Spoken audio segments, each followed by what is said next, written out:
Hello everyone, कैसे हैं आप सभी। आशा करते हैं कि आप सभी स्वस्थ होंगे, मस्त होंगे और पढ़ाई मन जतन से करते हैं। साथियों कैसे हैं आप सभी प्यारे साथियों। आज क्लास 10th का जो है 9th का ऑब्जेक्टिव देखने वाले हैं। चैप्टर नंबर होगा 9th का ऑब्जेक्टिव, चैप्टर नंबर भी 9। ठीक है, तो आप लोग अंत तक बने रहिएगा।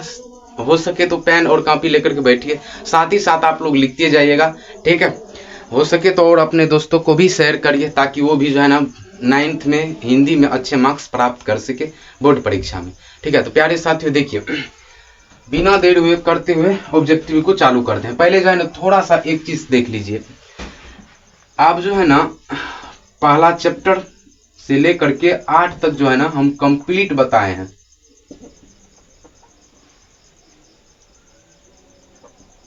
कंप्लीट ऑब्जेक्टिव खत्म किए हैं। ठीक है, तो आप जो है ना YouTube पे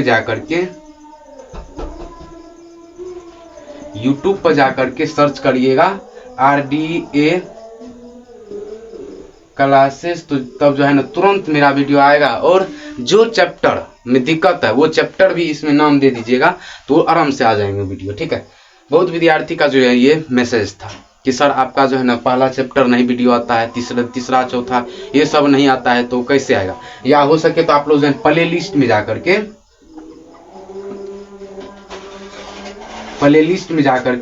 ठीक है, प्ले लिस्ट में जाकर के आप देख लीजिएगा। हर चैप्टर का जो है ना हर चैप्टर का वीडियो उसमें है, चैप्टर बाय चैप्टर। ठीक है, तो आप लोग थोड़ा उसमें भी देखिए।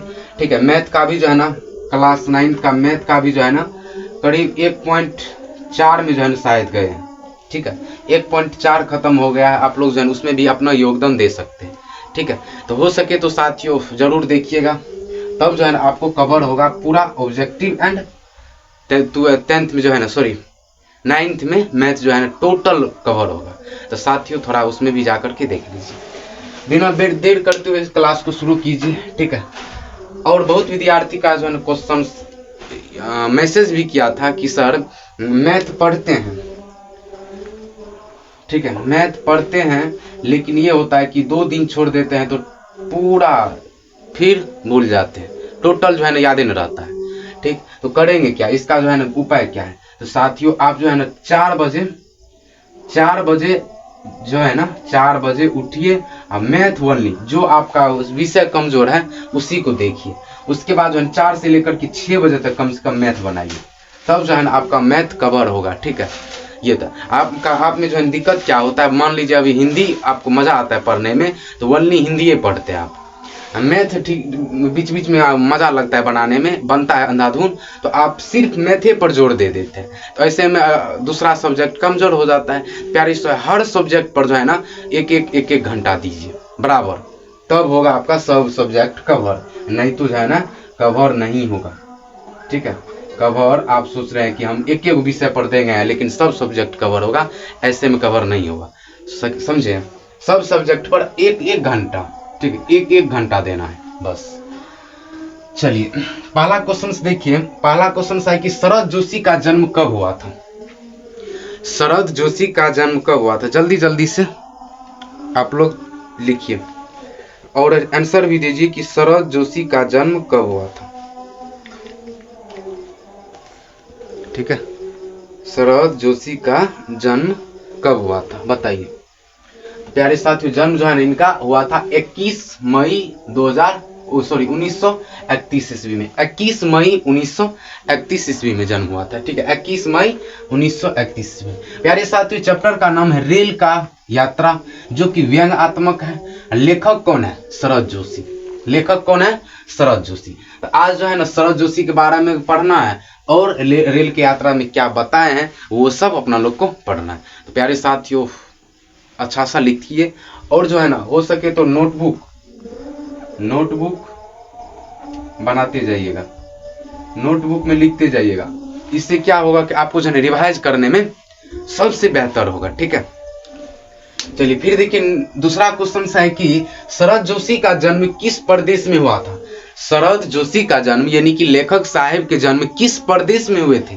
तो प्रदेश का नाम था, कहां पर हुआ था, तो उत्तर प्रदेश, मध्य प्रदेश में। ठीक है, आंसर क्या होगा, राइट आंसर मध्य प्रदेश में हुआ था जन्म। ठीक है, फिर देखिए नेक्स्ट क्वेश्चन है कि शरद जोशी का जन्म किस शहर में हुआ था? शरद जोशी का जन्म किस शहर में हुआ था? यहाँ तो पता चल गया है कि प्रदेश था उत्तर प्रदेश में, लेकिन किस शहर में जन्म हुआ था? तो प्यारे साथियों, इनका जन्म हुआ था उज्जैन शहर में। ठीक है, उज्जैन शहर में। ठीक है, उज्जैन शहर में जो है इनका जन्म हुआ था। फिर देखिए नेक्स्ट क्वेश्चन है कि लेखक का जन्म कई राज्यों में बीता है।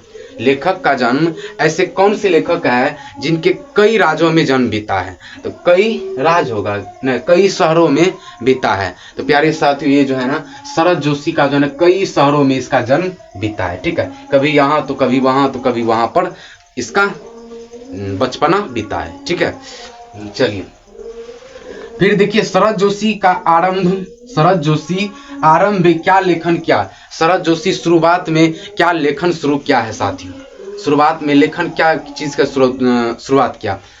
कहानी का कि निबंध का कि रचनात्मक का कि किस चीज का? तो प्यारे साथियों मैं बता दूं, इसका जो है ना कहानी से शुरू किया था शुरुआत में। ठीक है, ना कविता नहीं होगा, कविता भी नहीं होगा और निबंध भी नहीं होगा।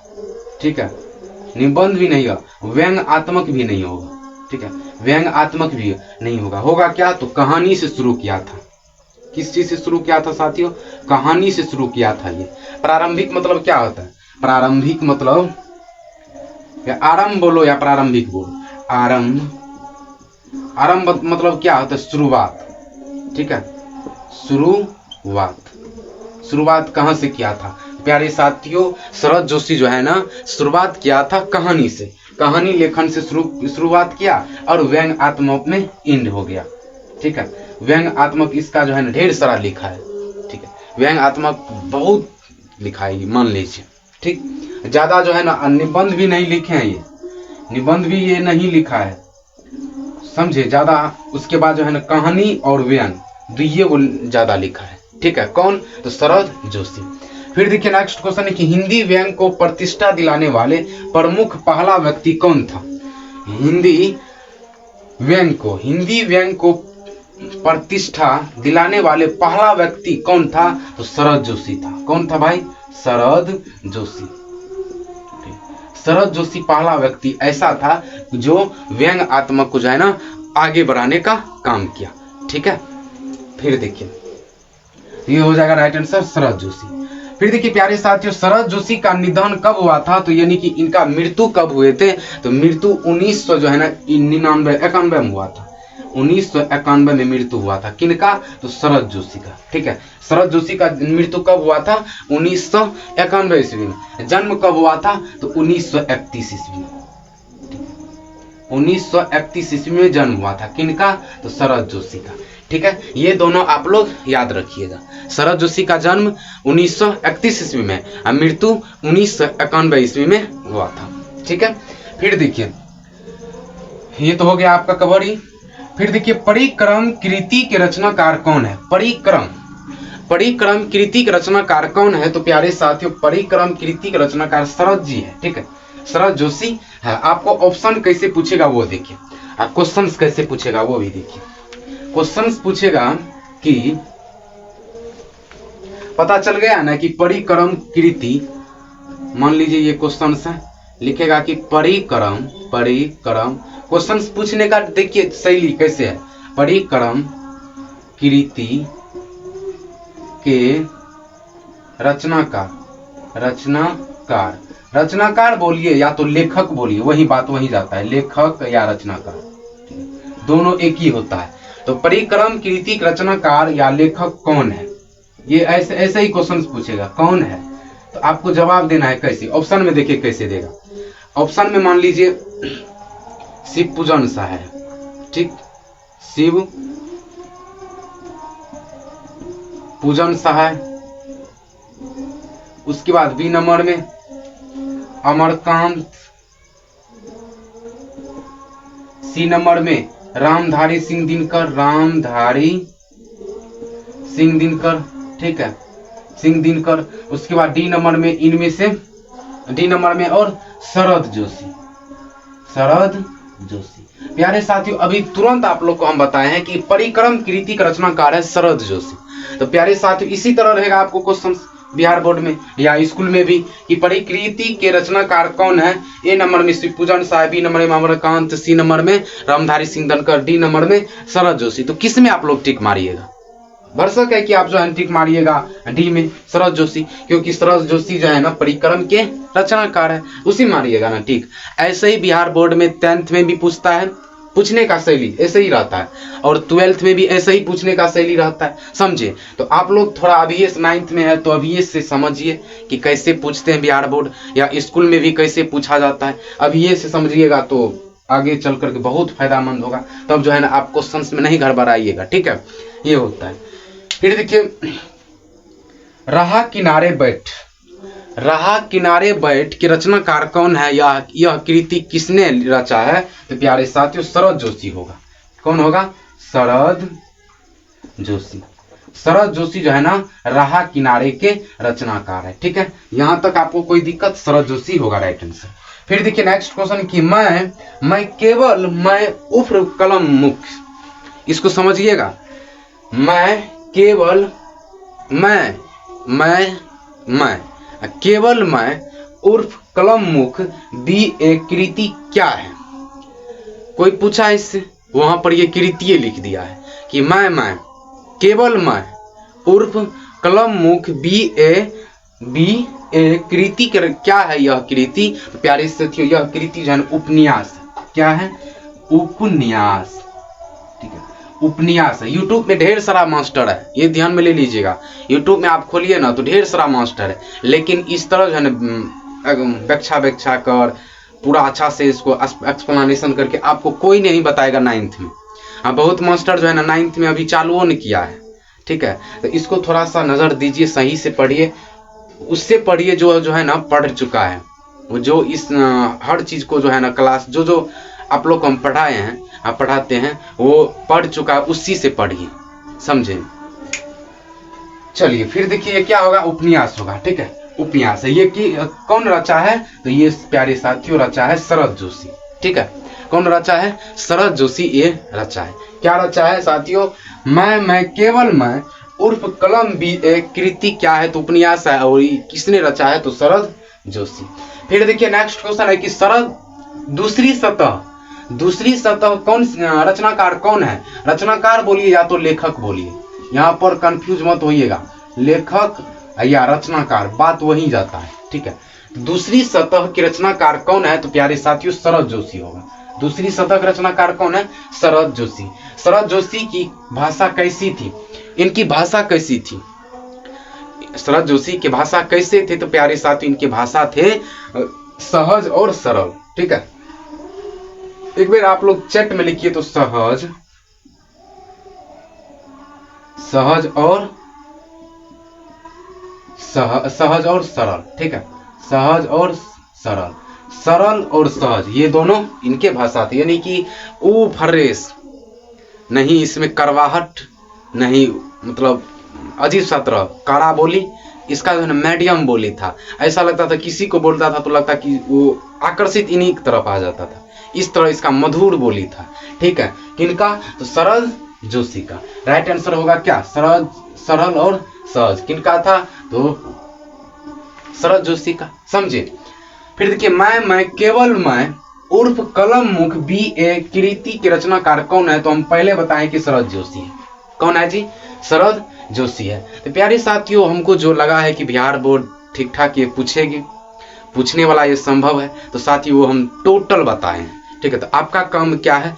आपका काम है कि याद करना, ठीक है, और अच्छे से जो है ना नोटबुक बनाना, ये आपका काम है।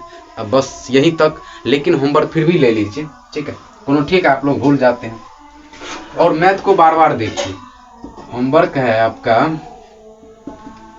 कि पहला नंबर हिंदी, ठीक है। हिंदी में जो है ना क्या पढ़े अपना लोग 1 से लेकर के 1 चैप्टर से लेकर के 9 चैप्टर तक। तो प्यारे साथियों पहला 9 चैप्टर को पहले पढ़ना है, उसके बाद जो है 1 2 3 4 5 6 7 8 तब जो है ना इन सबको पढ़ना है। अब पहले लेकिन 9 को पढ़ना है 2-4 बार, उसके बाद इन सबको जो है ना एक ही बार पढ़ना है, ज्यादा नहीं, एक ही बार पढ़ना है, बस हो गया। या तो हो सके तो अब ज्यादा कमजोर है, ज्यादा पिछला चैप्टर कमजोर है तो आप 1-2 बार और पढ़ सकते हैं, ठीक है, ये बात है। चलिए, और नए हो तो प्यारे साथियों चैनल को जो है ना लाइक कर दीजिएगा, कैसे लगा है क्लास, ठीक है, सब्सक्राइब कर दीजिएगा और शेयर कर दीजिएगा, ठीक है, लाइक सब्सक्राइब शेयर रुकना नहीं चाहिए, ठीक है। क्लास 9th का जो है ना, क्लास 9th का 1 नंबर में हिंदी पढ़ाते हैं, उसके बाद 2 नंबर में पढ़ाते हैं कि मैथ, ठीक है, मैथ। ये सब पढ़ने के लिए 2 सब्जेक्ट पढ़ने के लिए आप लोग जो है ना चैनल को सब्सक्राइब कर लीजिए और बेल आइकन को प्रेस करके दोस्तों को शेयर करिए। और कि 2 चैप्टर जो है ना 2 सब्जेक्ट आपका कवर रहेगा तो बिहार बोर्ड में दिक्कत नहीं होगी, समझे। तो ये है बस। तो मिलेंगे तब तक के लिए नेक्स्ट वीडियो में, तब तक के लिए टाटा बाय बाय।